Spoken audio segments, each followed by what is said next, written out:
আসসালামু আলাইকুম, এটিএন বাংলার সংবাদে সবাইকে স্বাগত জানাচ্ছি। আফরোজ আক্তার কামাল। শুরুতেই বিআরবি কেভেলস সংবাদ শিরোনাম। খালেদা জিয়ার সমাধিতে শ্রদ্ধা জানাতে মানুষের ঢল। মায়ের অন্তিম যাত্রায় সাধারণ মানুষের ভালোবাসায় কৃতজ্ঞতা তারেক রহমানের। বিএনপি আরও শক্তিশালী হবে, মির্জা ফখরুল। দেশের স্বার্থে জামায়াতে ইসলামী প্রয়োজনে ভবিষ্যতেও বিএনপির সাথে কাজ করবে ডাক্তার শফিকুর রহমান। তারেক রহমান ও তার শোক সন্তপ্ত পরিবারের প্রতি সমবেদনা। জয়শঙ্করের ঢাকা সফরকে রাজনৈতিক দৃষ্টিতে না দেখার আহ্বান পররাষ্ট্র উপদেষ্টার। খালেদা জিয়ার মৃত্যুতে দিল্লিতে শোক বইয়ে প্রতিরক্ষা মন্ত্রী রাজনাথ সিং এর স্বাক্ষর। এবং মেট্রো রেলে নিম্নমানের বিয়ারিং প্যাড বসানোর প্রমাণ পেয়েছে বুয়েটে তদন্ত দল। নকশাতেও ত্রুটি, চলাচল এখনই ঝুঁকিপূর্ণ ঘোষণা করা হচ্ছে না কর্তৃপক্ষ। শুনছিলেন বিআরবি কেবলস সংবাদ শিরোনাম, এবার বিস্তারিত। সর্বসাধারণের জিয়ারতের জন্য উন্মুক্ত করে দেওয়া হয়েছে বিএনপি চেয়ারপারসন বেগম খালেদা জিয়ার সমাধিস্থল। খুলে দেওয়ার পর মানুষের ঢল নামে জিয়া উদ্যানে। কোরআন তেলাওয়াত, দোয়া, মোনাজাতের মাধ্যমে বেগম খালেদা জিয়ার রুহের মাগফিরাত কামনা করছেন বিএনপির নেতাকর্মী ও সর্বস্তরের সাধারণ মানুষ। এদিকে চেয়ারপারসনের গুলশান কার্যালয়ে দলের স্থায়ী কমিটির সদস্য সালাউদ্দিন আহমেদ সাংবাদিকদের জানান, খালেদা জিয়া শুধু বাংলাদেশের নয়, সারা বিশ্বের নির্যাতিত নিপীড়িত মানুষের নেতৃত্বে পরিণত হয়েছেন। এছাড়া খালেদা জিয়ার প্রতি মানুষের ভালোবাসা বিএনপিকে আরও শক্তিশালী করবে বলে মন্তব্য করেন দলটির মহাসচিব মির্জা ফখরুল ইসলাম আলমগীর। বিস্তারিত দেখুন মুশফিকুর রহমানের রিপোর্টে। লাখো মানুষের শ্রদ্ধা, অশ্রুসিক্ত প্রার্থনা আর ভালোবাসা নিয়ে চিরনিদ্রায় শায়িত মহিয়সী নেত্রী বেগম খালেদা জিয়া। রাত পেরিয়ে ভোর, অধীর আগ্রহে অপেক্ষায় ছিল সাধারণ মানুষ আপসহীন নেত্রীর কবর জিয়ারত করতে। আমি সোজা যাব কবরস্থানে, মাটিগুলো ছুঁয়ে দেখব, মাটিটা গায়ে মাখবো, ওখানে যতক্ষণ খুশি বসে থাকবো। আমরা খুবই মর্মাহত, এমন একজন দেশনেত্রী হারিয়ে আমরা খুব আপ্লুত। শুধু মনের টানে যেটু জিয়ারত করব। বেলা 12টার দিকে উন্মুক্ত করে দেওয়া হয় জিয়া উদ্যানের শহীদ প্রেসিডেন্ট জিয়াউর রহমান ও বেগম খালেদা জিয়ার সমাধিসৌধ। ঢল নামে বিএনপি নেতাকর্মী সহ সর্বস্তরের মানুষের। আমি ব্যক্তিগতভাবে আজকে আমার আবেগ থেকে, আমার অনুভূতি থেকে আমার নেত্রী এবং আমার নেতার কবর জিয়ারত করার জন্য আমার মন চাইছে। সেই জন্য আমি সকালে ঘুম থেকে উঠেই এটাই প্রথম এরাদা করেছি এবং এখানে চলে এসেছি। অশ্রুসিক্ত নয়নে দুহাত তুলে প্রিয় নেত্রীর জন্য দোয়া করেন নানা স্থান থেকে আসা মানুষেরা। দিনব্যাপী চলে পবিত্র কুরআন তেলাওয়াত।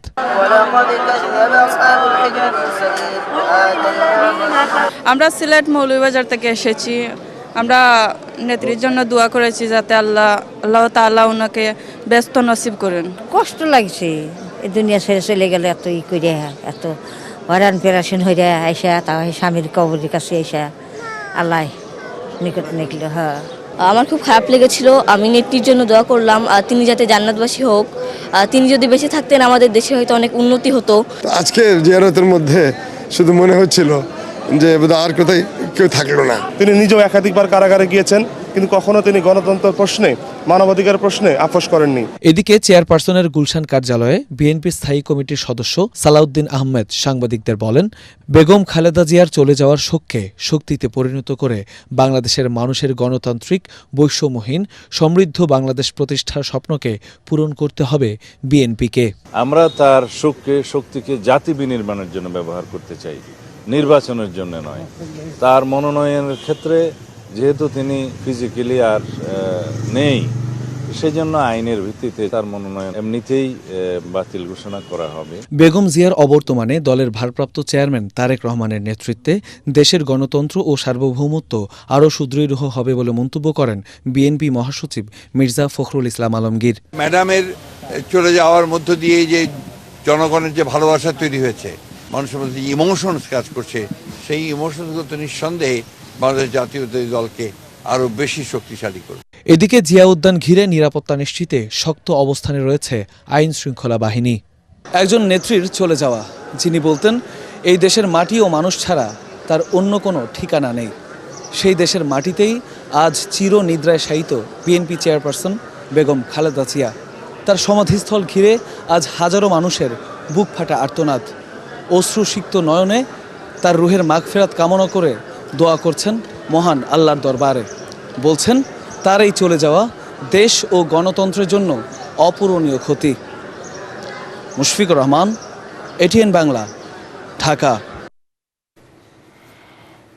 এদিকে সাবেক প্রধানমন্ত্রী ও বিএনপি চেয়ারপারসন দেশনেত্রী বেগম খালেদা জিয়ার অন্তিম যাত্রায় দায়িত্ব পালনরত সবাইকে ধন্যবাদ জানিয়েছেন বিএনপির ভারপ্রাপ্ত চেয়ারম্যান তারেক রহমান। তিনি বলেন, দেশের মানুষের অংশগ্রহণে যথাযথ শ্রদ্ধা ও মর্যাদার সঙ্গে সম্পন্ন হওয়া এই বিদায় ছিল ঐতিহাসিক। নিজের ভেরিফাইড ফেসবুক পেজে দেয়া এক পোস্টে তারেক রহমান এসব কথা বলেন। তিনি দেশবাসী সহ জানাজা ও দাফন অনুষ্ঠানে দায়িত্ব পালনকারী সব ব্যক্তি ও প্রতিষ্ঠানের প্রতি কৃতজ্ঞতা প্রকাশ করেন।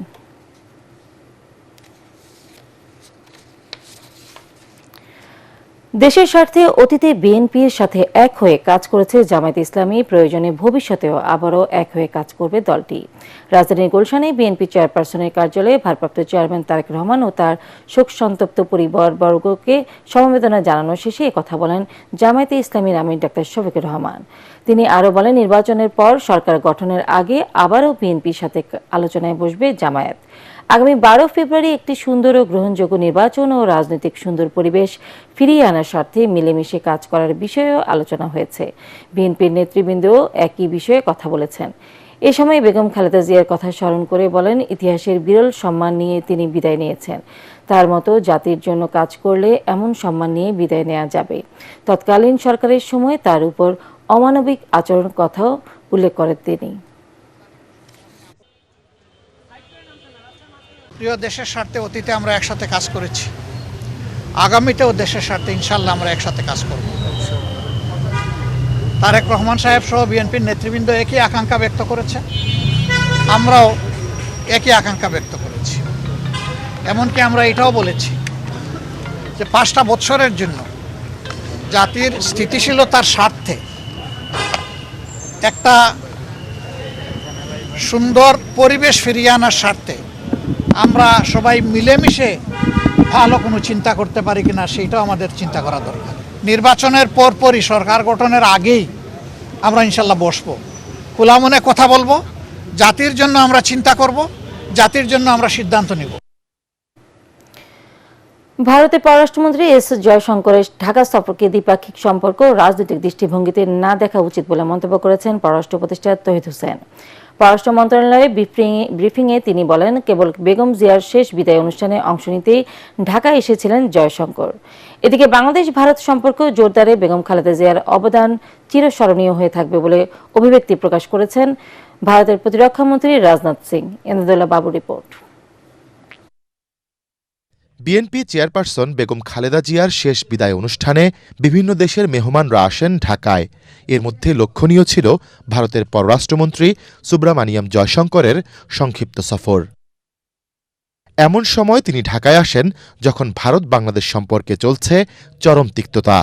এই সফরে সম্পর্কের সেই টানাপোড়েন কমেছে কিনা এ নিয়ে বিভিন্ন মহলে চলছে বিশ্লেষণ। বৃহস্পতিবার পররাষ্ট্র মন্ত্রণালয়ে ব্রিফিংয়ে পররাষ্ট্র উপদেষ্টা গণমাধ্যমকে এ বিষয়ে বলেন, জয়শঙ্করের এই সফরের সাথে কোনো রাজনৈতিক সম্পর্ক নেই। এটাকে ওই ঠিক আন্তঃরাষ্ট্রীয় সম্পর্ক, তারপরে আপনার রাজনীতি, সেই দৃষ্টিভঙ্গি থেকে না দেখাই উচিত হবে।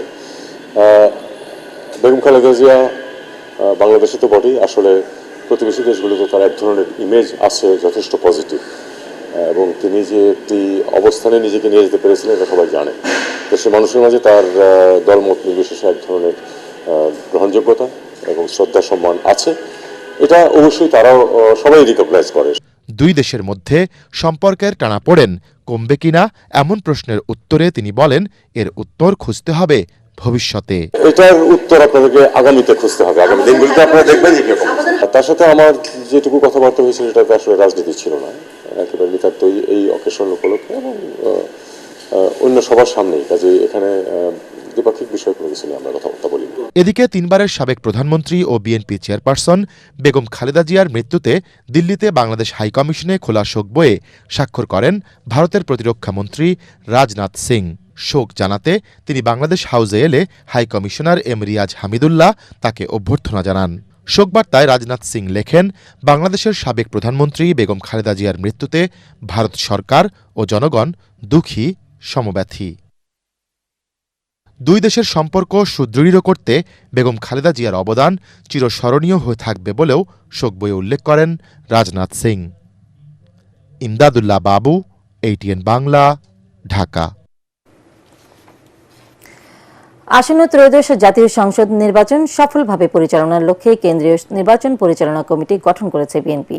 দলের স্থায়ী কমিটির সদস্য নজরুল ইসলাম খানকে চেয়ারম্যান এবং সিনিয়র যুগ্ম মহাসচিব রুহুল কবির রিজভীকে সদস্য সচিব করে 41 সদস্যের এই কমিটি গঠন করা হয়। বৃহস্পতিবার রিজভীর সই করা এক প্রেস বিজ্ঞপ্তিতে এ তথ্য জানানো হয়। বিজ্ঞপ্তিতে জানানো হয়, কমিটিতে ভাইস চেয়ারম্যান হিসেবে দায়িত্ব পালন করবেন বেগম সেলিমা রহমান ও শামসুজ্জামান দুদু। প্রধান সমন্বয়কের দায়িত্বে রয়েছেন ইসমাইল জবিউল্লাহ। বিজ্ঞপ্তিতে সংশ্লিষ্ট সবাইকে এই কমিটির কার্যক্রমে সর্বাত্মক সহযোগিতা করার জন্য অনুরোধ জানানো হয়েছে। সারা দেশে প্রাথমিক থেকে মাধ্যমিক পর্যন্ত বিনামূল্যে বই বিতরণ কার্যক্রম শুরু হয়েছে। বেগম খালেদা জিয়ার মৃত্যুতে রাষ্ট্রীয় শোক থাকায় এবার বই উৎসব না করে অনানুষ্ঠানিকভাবে শিক্ষার্থীদের হাতে তুলে দেওয়া হয় বই। রাজধানীর আগারগাঁওয়ে আবুল বাশার সরকারি প্রাথমিক বিদ্যালয়ে বই বিতরণ কার্যক্রম উদ্বোধন শেষে প্রাথমিক ও গণশিক্ষা উপদেষ্টা বিধানচন্দ্র রায় বলেন, বছরের প্রথম দিনেই প্রাথমিকের শিক্ষার্থীরা শতভাগ বই পেয়েছে। কিভাবে বড় হয়ে ওঠে, তাদের জন্য আপনাদের করণীয় কি, সেই সব বিষয়ে খুব সহজ ভাষায় ছবির মাধ্যমে আমরা বিষয়গুলো বর্ণনা করেছি এবং আপনাদের হাতে পৌঁছবে, প্রত্যেক অভিভাবকের কাছে আমরা পৌঁছে দেব। এবার দেখবেন সালাম স্টিল ভোটের গাড়ি। সালাম স্টিল ভোটের গাড়ি এখন আছে চট্টগ্রামের প্রবেশদ্বার সিটি গেট এলাকায়। সেখান থেকে জানাচ্ছেন আলী আসগর ইমন। সালাম স্টিল ভোটের গাড়ি নিয়ে আমি চলে এসেছি চট্টগ্রামে, আর আমি এখন দাঁড়িয়ে আছি চট্টগ্রামের ঠিক প্রবেশদ্বারে। চট্টগ্রাম গেট নামে পরিচিত এই জায়গাটি চট্টগ্রাম 4 নির্বাচনী আসনের অন্তর্ভুক্ত। এখানকার নির্বাচনী আয়োজন কেমন চলছে, চলুন সরাসরি এখানকার স্থানীয় মানুষের মুখ থেকে শুনি। দুর্নীতি যখন দূর হয়ে যাবে, অটোমেটিক্যালি মনে করেন সবকিছু ইনশাল্লাহ ঠিক হয়ে যাবে। হ্যাঁ, সাবেক সরকার আমলে আমরা মানে কসাইখানের মতো নিয়ে গেছি, আমরা কথা বলতে পারি না, কিন্তু আমরা নিজের ভোটটা যেমন নিজে দিতে পারি, সুস্থভাবে দিতে পারি, এই জন্য আর হতাশা আর কিছু না। আমার টাকাও চাই না, পয়সাও চাই না, টিও চাই না, বিষয় না, নির্ভীক শান্তভাবে চলতে পারি দেশের। এখানকার স্থানীয় মানুষজন বলছিলেন, সরকারের কাছ থেকে আমরা টাকা পয়সা কিছু চাই না, আমরা শান্তি চাই, শান্তিতে থাকতে চাই, আর মুখ খুলে মন খুলে কথা বলতে চাই। সালাম স্টিল ভোটের গাড়ি নিয়ে আমি আছি চট্টগ্রামে, যে কোনো মুহূর্তে পৌঁছে যাব আপনার এলাকায়, আমাদের সাথে থাকুন। সালাম স্টিল ভোটের গাড়ি এখন আছে গাজীপুরে। সেখান থেকে সর্বশেষ জানাচ্ছেন আমাদের সহকর্মী মাজহারুল ইসলাম মাসুম। গাজীপুরে সর্বাধিক প্রার্থী হিসেবে মনোনয়ন দাখিল করেছেন 2 আসনে, সেখানে 18 জন প্রার্থী তাদের মনোনয়ন দাখিল করেছেন। বিএনপির 5 জন দলীয় প্রার্থী ছাড়াও একাধিক বিদ্রোহী প্রার্থী এখানে রয়েছেন, যে কারণে বিএনপির একটু নির্বাচনে তাদের যদি বিদ্রোহী প্রার্থীগণ অংশগ্রহণ করেন, সেই ক্ষেত্রে নির্বাচন করতে একটু কঠিন অবস্থানে থাকতে হবে। আমরা রিটার্নিং কর্মকর্তার কাছে কিছুক্ষণ আগেও কথা বলেছি, তিনি জানিয়েছেন যে বাছাইয়ের পর এবং প্রত্যাহারের পর আমরা চূড়ান্ত চূড়ান্ত প্রার্থী তালিকা ঘোষণা করব, তখন আমরা বুঝতে পারবো যে কতজন প্রার্থী চূড়ান্ত পর্যায়ে এসে অংশগ্রহণ করছেন। এছাড়া ভোটারদের নির্বিঘ্নে ভোট কেন্দ্রে আসার জন্য সকল প্রস্তুতি গ্রহণ করেছেন বলে রিটার্নিং কর্মকর্তা দাবি করেছেন এবং আইন শৃঙ্খলা পরিস্থিতি সেখানে স্বাভাবিক রাখার জন্য তারা আপ্রাণ চেষ্টা চালিয়ে যাচ্ছেন। এই ছিল আমার কাছে গাজীপুরে ত্রয়োদশ জাতীয় সংসদ নির্বাচনে 5টি আসনে যে 53 জন প্রার্থী তাদের মনোনয়নপত্র দাখিল করেছেন এবং আগামী 3 তারিখ বাছাই অনুষ্ঠিত হবে, তার সর্বশেষ খবর। আবারও সালাম স্টিল ভোটের গাড়ির খবর। ত্রয়োদশ জাতীয় সংসদ নির্বাচনের মনোনয়নপত্র যাচাই বাছাই শুরু হয়েছে। নাটোরে জেলা প্রশাসক ও রিটার্নিং অফিসার আসমা শাহিনের সভাপতিত্বে সংশ্লিষ্ট কর্মকর্তারা যাচাই বাছাই কার্যক্রম শুরু করেন। শুরুতে নাটোর 2 আসনের বিএনপি মনোনীত প্রার্থী অ্যাডভোকেট এম রুহুল কুদ্দুস তালুকদার দুলু এবং একই আসনের জামায়াত মনোনীত প্রার্থী অধ্যাপক ইউনুস আলীর প্রার্থিতা বৈধ ঘোষণা করা হয়। নাটোরের 4টি আসনে মোট 39 জন মনোনয়ন ফর্ম সংগ্রহ করলেও শেষ মুহূর্তে বিএনপি, জামায়াত, এনসিপি ও জাতীয় পার্টি সহ বিভিন্ন রাজনৈতিক দল ও স্বতন্ত্র সহ 35 জন প্রার্থী তাদের মনোনয়নপত্র জমা দেন। সারা দেশের মতো রংপুরেও চলছে যাচাই বাছাই। প্রথম দিনে রংপুরে 1 আসনে বিএনপি, জামায়াত, এনসিপি ও ইসলামী আন্দোলন বাংলাদেশ সহ 9 প্রার্থীর মধ্যে 8 জনকে বৈধ ঘোষণা করেন জেলা রিটার্নিং কর্মকর্তা। এদিকে দ্বৈত নাগরিকত্বের তথ্য অসম্পন্ন থাকায় প্রার্থিতা বাতিল হয়েছে জাতীয় পার্টির মনোনীত প্রার্থী ব্যারিস্টার মঞ্জুম আলীর। সন্ধানী লাইফ ইন্স্যুরেন্স আন্তর্জাতিক সংবাদ।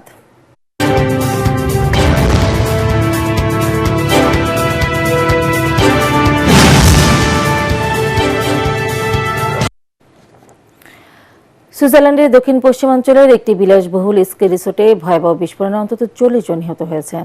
লা কনস্টেলেশন নামের এই রিসোর্টের বারে নববর্ষ উদযাপন চলাকালে ওই বিস্ফোরণ ও অগ্নিকাণ্ডে আরও অন্তত 100 জন আহত হয়েছেন। স্থানীয় কর্তৃপক্ষ জানায় আহতদের মধ্যে বেশিরভাগের অবস্থাই আশঙ্কাজনক। স্থানীয় সময় বুধবার দিবাগত রাত 1:30টার দিকে বারে শতাধিক মানুষের উপস্থিতিতে বিস্ফোরণের পর আগুন ছড়িয়ে পড়ে। পুলিশ, ফায়ার ব্রিগেড ও উদ্ধারকর্মীরা দ্রুত ঘটনাস্থলে উদ্ধার অভিযান চালিয়ে আহতদের সিয়ন, লসান, জেনেভা ও জুরিকের বিভিন্ন হাসপাতালে পাঠায়। প্রসিকিউটর জানান, ঘটনাটিকে হামলা নয় বরং অগ্নিকাণ্ড হিসেবে বিবেচনা করা হচ্ছে। ঘটনার পরে এলাকা ঘিরে ফেলা হয়েছে এবং নিরাপত্তার স্বার্থে নো ফ্লাই জোন জারি করা হয়েছে। এবার খেলার খবর।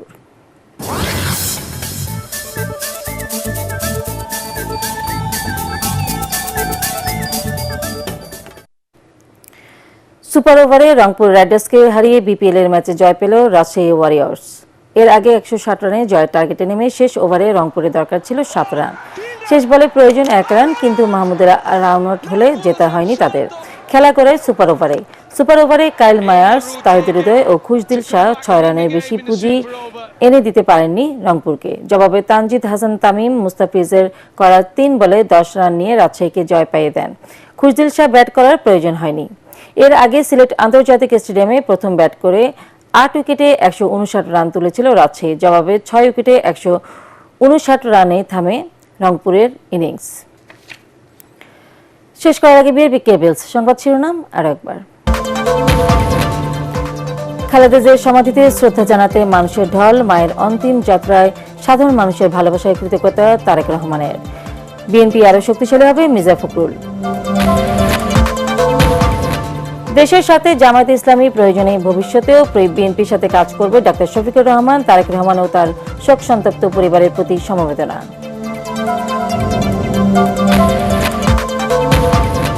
জয়শঙ্করের ঢাকা সফরকে রাজনৈতিক দৃষ্টিতে না দেখার আহ্বান পররাষ্ট্র উপদেষ্টার। খালেদা জিয়ার মৃত্যুতে দিল্লিতে শোক বইয়ে প্রতিরক্ষামন্ত্রী রাজনাথ সিং এর স্বাক্ষর। এবং মেট্রো রেলে নিম্নমানের বিয়ারিং প্যাড বসানোর প্রমাণ পেয়েছে বুয়েটের তদন্ত দল। নকশাতেও ত্রুটি, চলাচল এখনই ঝুঁকিপূর্ণ ঘোষণা করা হচ্ছে না কর্তৃপক্ষ। পরবর্তী সংবাদ দেখার আমন্ত্রণ জানিয়ে এখনকার মতো শেষ করছি। এটিএন বাংলা সংবাদ ইউটিউবে দেখতে ব্রাউজ করুন youtube/এটিএন বাংলা নিউজ। ধন্যবাদ সবাইকে।